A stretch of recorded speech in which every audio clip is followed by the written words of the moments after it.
ජීවිතයේ තියෙන ප්‍රශ්න වලින් 95%ක්ම අපිට ඇති වෙන්නේ මුදල් ප්‍රශ්න. එහෙම නැත්නම් ආර්ථික ප්‍රශ්න කිව්වොත් ඔයාලා මාත් එක්ක එකඟ වෙයිද දන්නේ නැහැ. හැබැයි සමහර අයට 100%ක්ම මේ මුදල් ප්‍රශ්න වෙන්නත් පුළුවන්. මේක අපේ ජීවිතේට ඍජුව හෝ වක්‍රව බලපානවා. දැන් මුදල් ප්‍රශ්නය අපිට ඍජුව හරි වක්‍රව බලපානවා. අපි මේ ඍජුව හරි වක්‍රව හරි අපේ ජීවිතේට එන ප්‍රශ්නවලට විසඳුමක් හොයන්නම ඕනේ නේද? ගොඩාක් වෙලාවට ගෘහණියක් කාන්තාවක් අසරණ වෙන්නේ මේ මුදල් ප්‍රශ්න ආර්ථික ප්‍රශ්න නිසා. සමහර වෙලාවට පවුල් කැඩිලා යන්න පුළුවන් මේ ආර්ථික ප්‍රශ්න නිසා. සමහර වෙලාවට කාන්තාව මුළු ජීවිතේම බිඳවන තත්ත්වයට පත් වෙලා ඉන්නේ මේ ආර්ථික ප්‍රශ්න නිසා. සමහර වෙලාවට පවුල කඩාගෙන දෙමව්පියෝ ළඟට යන්න විදිහක් නැහැ. එයා සියදිවි නසා ගන්න තත්ත්වයට පත් වෙන්න පුළුවන්. මේක හැමෝම දන්නවා මේ ප්‍රශ්න ඇති වෙන්නේ ආර්ථික ප්‍රශ්න එක්ක කියලා. හැබැයි අපි උත්සාහ කරන්නේ එහෙනම් මේ ආර්ථික ප්‍රශ්න විසඳ ගන්න අපිට මොනවද කරන්න පුළුවන් කියලා. උත්සාහ කළා කල්පනා කරලා බැලුවේ නැහැ. මීට අවුරුදු 5-6කට ඉස්සෙල්ලා මමත් හිටියේ ඔන්න ඔය කියන තත්ත්වේ. ආර්ථික ප්‍රශ්න නිසා ආර්ථික ප්‍රශ්න නිසා තමයි අනිත් ප්‍රශ්න ආවේ. මටත් ওই ප්‍රශ්න ආවා. මට සමහර වෙලාවට ඒ දවස්වල ඕක හිතුණා නම් මගේ ජීවිතේ ආපු ප්‍රශ්න වලින් 90%ක් මට විසඳ ගන්න තිබුණා. හැබැයි මං එතන කල්පනා කරේ නැහැ.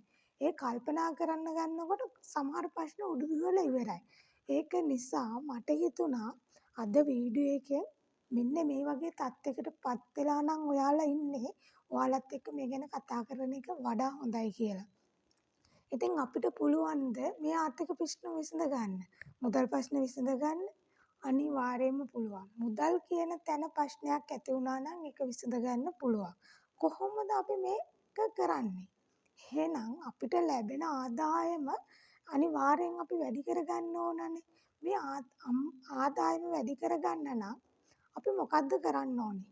අමතර ආදායමක් හොයන්නනේ.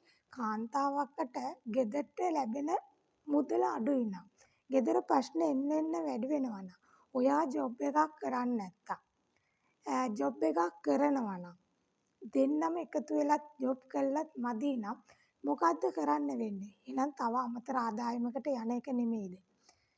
මාත් එක්ක මං හිතනවා 90%ක්වත් එකඟ වෙයි කියලා.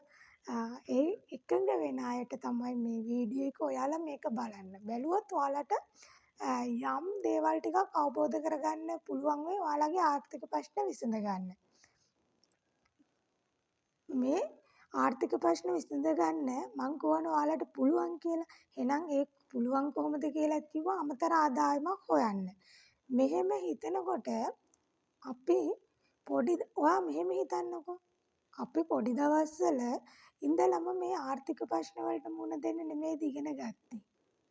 අපි හරියට ඒක අවබෝධ කරගත්තේ නැත්නම් පාසල් යන කාලේ අවුරුදු 13ක් පාසල් ගිහිල්ලා 15ක් පාසල් ගිහිල්ලා O level කරන්න අපේ සූදානම් වෙන්නේ හොඳ ජොබ් එකක් කරන්න, හොඳ රැකියාවක් කරන්න, රටේ ඉහළ තැනකට යන්න.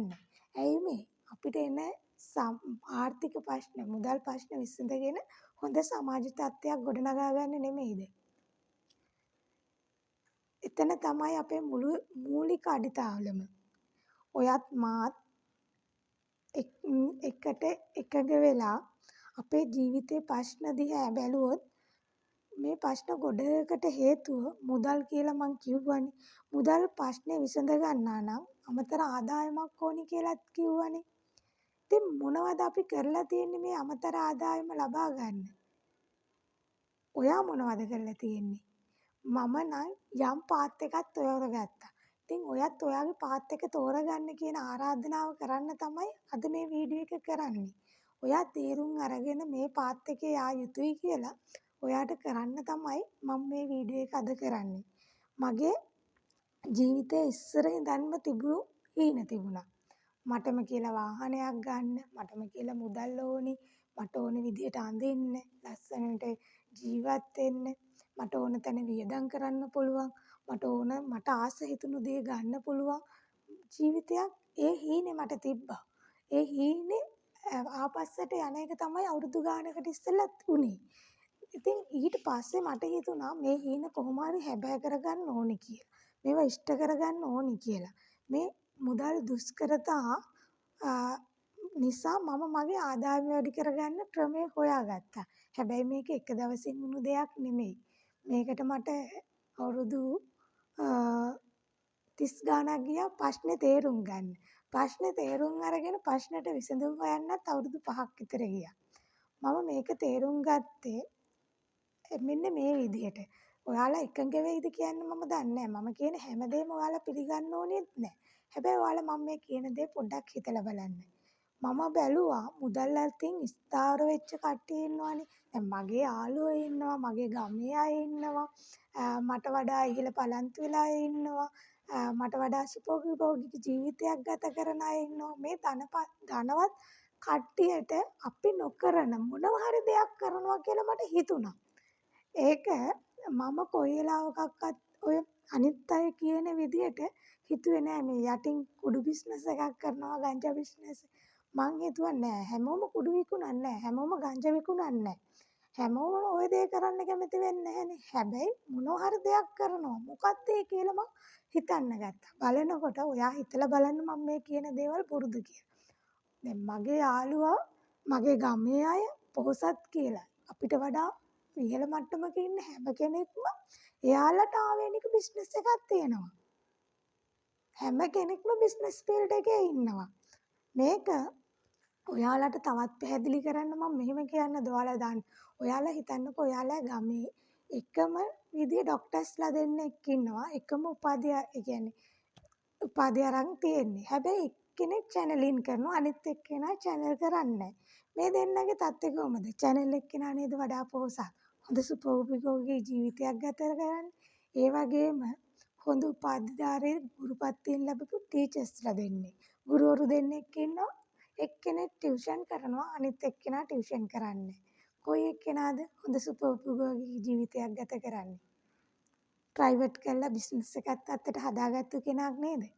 එහෙනම් හැමතැනම හිතන්නකෝ බිස්නස් කියන දේ ඇතුළේ නේද මුදල් ගලාගෙන එන දේ තිබිලා තියෙන්නේ. එහෙනම් අපිට මේ බිස්නස් කියන දෙයට අත ගහන්න වෙනවා. හැබැයි මේ බිස්නස් කියන දේ දෙවිදිහකට ඔයාලට පටන් ගන්න පුළුවන්. එකක් ආයෝජනය කරන්න පුළුවන් තමන්ගේ නොවන දෙයකට. ඒ කියන්නේ අපි හිතමු කොටස් වෙළඳපොලේ ආයෝජනය කරා කියලා. කොටස් වෙළඳපොලේ ආයෝජනය කළා ඔයාට පුළුවන් ද කෙටි කාලීන ලාභ ලබන්න. මම දන්න තරමින් බෑ. කෙටි කාලීනව ආයෝජන ගන්න කොටස් වෙළඳපොලේ ආයෝජනය කළා බෑ. වෙන කෙනෙක්ගේ ප්‍රොඩක්ට් එකකට යොදලත් කෙටි කාලීන ලාභ ගන්න බෑ. එහෙනම් අපිට ඉතුරු වෙලා තියෙන්නේ තමන්ගෙම කියලා සේවාවක්, තමන්ගෙම කියලා ප්‍රොඩක්ට් එකක් අලෙවි කරලා මුදල් ලබා ගන්න. බිස්නස් එකක් ලොන්ච් කරන්න. අන්න ඒක තේරුම් ගත්තොත් ඔයාට මේ තියෙන ආර්ථික ප්‍රශ්න, මුදල් ප්‍රශ්න විසඳ ගන්න හරි පහසුයි. ඒකයි ඔයා තේරුම් ගන්න ඕනේ. ඒක තේරුම් ගත්තොත් ඔයාට යන මාවත තේරුම් ගන්න පුළුවන්. ඔයා මේක තේරුම් නොගන්න තාක්කල් ඔයාට අමාරුයි. දැන් අපි හිතන්නකෝ සුවන් රැකියාවක් කරන්න ඔයා හිතනවා කියලා. ඒත් බිස්නස් එකක් නෙමෙයිද? ඔයා හිතනවා සුවන් රැකියාවක් කරොත් එතන තමයි මට රැඳෙන්න පුළුවන්. මෙතනින් අමතර ආදායමක් හොයන්න පුළුවන් කියලා. ඉතින් ඒ හිතලානේ ඔයා ව්‍යාපාරයක් පටන් ගන්නෙ. මේ සුවන් රැකියාව පටන් ගන්න එකේ මූලික අඩතාලම එතනම ඉන්න එක නෙමෙයි. ඔයා පියවර පියවර ඉදිරියට යන එක. අන්න ඒක තේරුම් ගන්න ඕනේ. මේ කාන්තාවක් විශේෂයෙන් ගුවනියක් ගෙදරට වෙලා ඉන්න නිකන්නවා. ඔයා හිතන්න ඔයාගේ මොකද්ද තියෙන පාත් එක. ඔයාව අඳුරගන්න. මට මොනවද කරන්න පුළුවන්.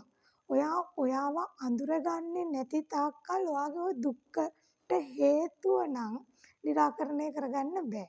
හැමදාම පසුතැවි තව කෙනෙකුට දොස් කිය ඉන්න එක නවත්ත ගන්න බැරි වෙයි. සමහර අය එකන් මං කිව්වනේ පටන් ගන්න කියලා. දැන් මේ බිස්නස් එක මමත් පටන් අරගත්තේ 2019 විතර. 2019 විතර පටන් ගත්තු බිස්නස් එක 2023 24 වෙනකන් නෝමල් තත්ත්වෙ ගියේ. මට මේක අවුරුදු ගාන අදගෙන එන්න පුළුවන් වේද කියන හරි බය තිබ්බා. අතාරින්න හිතුණු අවස්ථා බොහෝමයක් තිබ්බා. සමහර වෙලාවට නැවැත්තුවා. නවත්තලා සතිය දෙක ඉන්නකොට මට හිතුණා නෑ මේක මං නවත්තලා හරියන්නේ නෑ. මං කොහොම හරි මේක ඇදගෙන යන්න ඕනේ. මෙතන තමයි මට රැඳෙන්න තියෙන තැන කියලා මම මගේ දේ අර අත්තාරින්න හිතෙන හැම වෙලාවෙම මම තව ටිකක් තදින් අල්ලගත්තා. අන්න ඒකයි අද මම මේ විදියට ඔයාලට කතා කරන්නේ. ඒකයි අසර දැන් මම දන්නවා ගොඩක් අය ආසයි බිස්නස් එකක් කරන්න. ඒ බිස්නස් එක කරන්න කැමති වුණාට හිතේ බයක් තියෙනවා. බය තමයි. මොකෝ අවදානමක් තියෙනවා. හැබැයි අර වැඩි රිස්ක් එක වැඩි ලාභ කියනවනේ. අන්න ඒ වගේ තමයි ව්‍යාපාරය. ඒක නිසා බය නැතුව පියවර තියන්න. මම ඔයාලට මේ අතරම පුංචි දෙයක් කියන්නම්. ඔයාලට හිතෙනවා නම් මට මේක බයයි පටන් ගන්න විදිය කියලා. ඔයාලා ක්ලාස් එකකට ජොයින්ට් වෙන්න. ඒ ජොයින්ට් වෙලා ඉගෙන ගන්න. ඉගෙනගෙන පටන් ගන්න.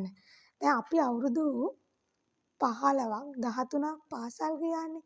මේ පාසල් යන අධ්‍යාපන කාලය තුල අපේ රටේ ඉහළටම යන්න පුළුවන් ව්‍යවසායකත්වය ගැන එක වචනයක් හරි උගන්වලා තියෙනවද? එක පාඩමක් කරලා තියෙනවද? එක විනාඩි 45ක පීරියඩ් එකක් මෙන්න මෙතන තමයි ඔයාලට යන්න පුළුවන් හොඳම තැන කියලා දීලා තියෙනවද? නැහැ. මගේ ජීවිතේ නම් මට ලැබිලා නැහැ. මම O level A level කරන කාලේ මගේ ජීවිතේ මට ඒ දේවල් ඉගෙන ගන්න ලැබිලා නැහැ. කැම්පස් එකේ ඩිග්‍රී එකක් කරන කාලේ මාකටිං ඉගෙනුවා. හැබැයි අපිට ඒක ප්‍රැක්ටිකල් උන්නේ නැහැ. ඒක නිසා එතන අධ්‍යාපන ක්‍රමෙත් අඩුවක් තියෙනවා. අපිට මේක ඉගෙන ගන්න වෙන්නේ එළියෙන් අපේම අත්දැකීම් වලින් තමයි ගොඩාක් වෙලාවට. ඒක ඉගෙන ගන්න දවසින් දෙක බෑ. බ්‍රෑන්ඩ් එකක් හඳුන්වලා දීලා එක වෙළඳපළට දාලා ඒක හොඳ තැනකට ගේනවා කියන්නේ ටිකක් දුෂ්කර කාර්යයක්. මේක කරන්න දවසින් දෙකකින් බෑ කියලා මම ඔයාලට නැවතත් කියනවා. ඉතින් මේක දැන දැන් අපි දන්නවා මෙතන රටේ ව්‍යවසායකත්වයෙන් ඉන්නේ 4%-5% විතර. හැබැයි එයාලා තමයි හයි ලෙවල් එකේ ඉන්නේ. කියන්නේ ධනපති පන්තියේ. මේ 100%ක් ඉන්න ධනපති පන්තියට යන්න 95%ක් අකමැතියි. ඒක කියලා දෙන්නේ නැත්තේ ඇයි? එයාලගේ ආයතනවල වැඩ කරන්න සේවකයෝ නැති වෙනවා. එහෙම වුණොත් කවුද එයාලගේ ආයතන නඩත්තු කරන්නේ?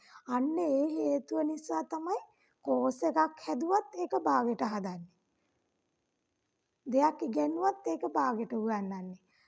තව කෙනෙක් එතෙන්ට එනවට අකමැතියි. ව්‍යවසායකත්වයේ තියෙන එකම දේ ඒකයි. එයාලා බයයි අපේ යටතේ වැඩ කරන්න සේවකයෝ නැති වෙයි කිය.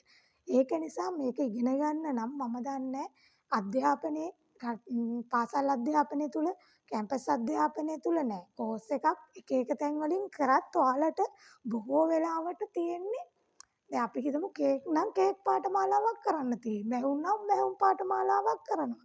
මේක ව්‍යාපාරයක් වශයෙන් කරගෙන යන්නේ කොහොමද කියලා කොතන හරි උගන්වනවද?